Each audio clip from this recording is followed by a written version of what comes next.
Today we're going to be talking about the Moto G Stylus 5G.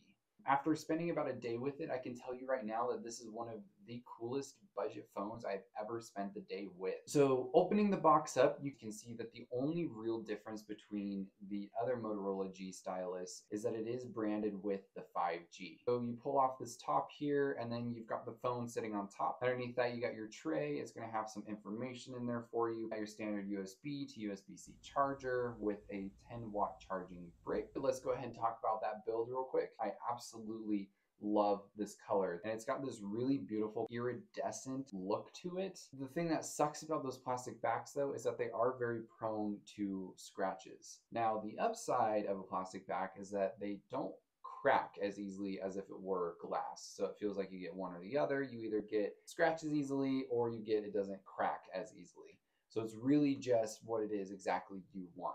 But most budget phones don't really have that glass back. On the back of the phone, the Motorola logo also works as a fingerprint reader. One thing that's nice is it does have a mild indentation to it.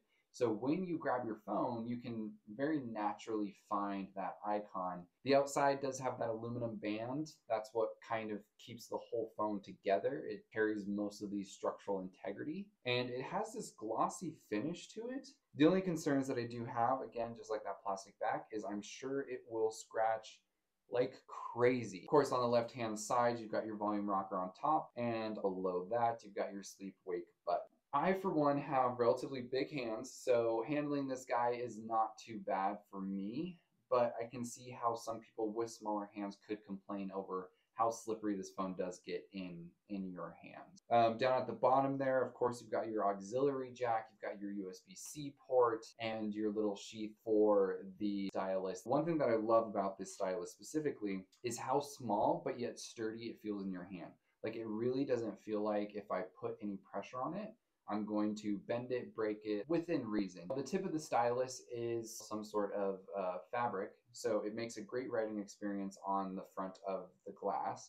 Gives you just enough resistance to feel like you're writing naturally, but doesn't give too much resistance where you feel like you're going to be scratching the screen with it. And I personally do not like writing with styluses on phones as it is. A couple different reasons. It's awkward when it's sitting on a desk, kind of rocks back and forth while you're trying to write on it. For me, the stylus really is about pulling it out. You got it in your hands and you're navigating your phone like this. Also, it feels a little bit less ridiculous doing this than it does if you just have your finger and you're poking at it like, you know, somebody who's never used a smartphone in 2023. All that aside, you know, the stylus is a great feature. So a couple cool things about the stylus is as soon as you pull it out, it brings up this little icon.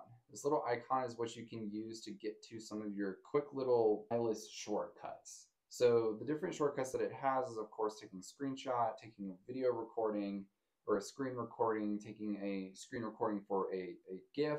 You got coloring pages, and then of course OneNote. Here you can see that it does have that 4-lens camera system. Only 3 of those cameras are actually used for photo taking. The 4th camera helps as like a depth sensor. So this gives Motorola the capabilities of taking portrait photos. Just remember that this is a budget phone, meaning that the camera quality is typically the #1 thing that's going to go out the window when cutting costs. Camera systems are expensive.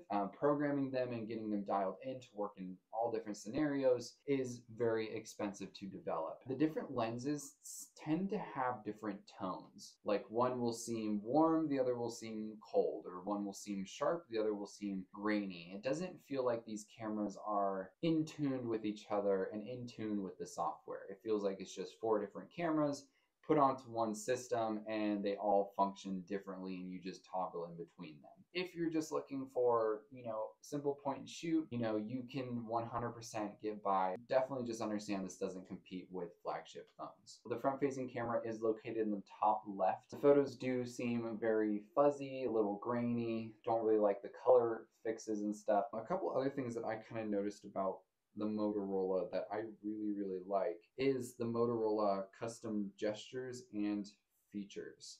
This allows you to do a lot of personalization that some other Android phones don't quite let you do. They also offer features like flip for do not disturb. If you put the phone face down, all notifications will be silenced. If you're in a meeting of some sorts and you don't want to be disturbed, you just put your phone face down and you don't have to worry about that. You've also got pick up to silence. So let's say your phone does ring during a meeting.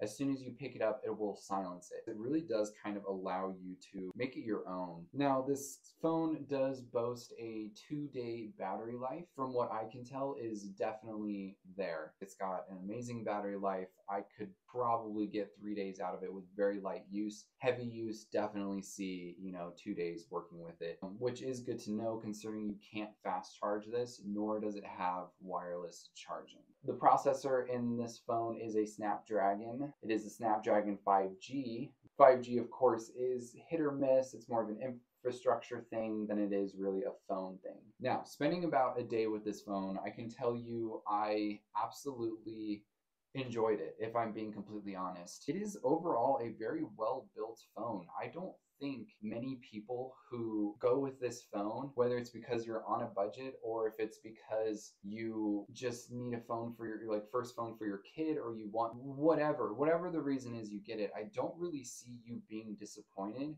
as long as you know that it is a budget phone. But these days, budget phones, they work really well. This is a really, really good phone. Thanks so much for watching, guys. That's going to do it for this video. I'll see you next time.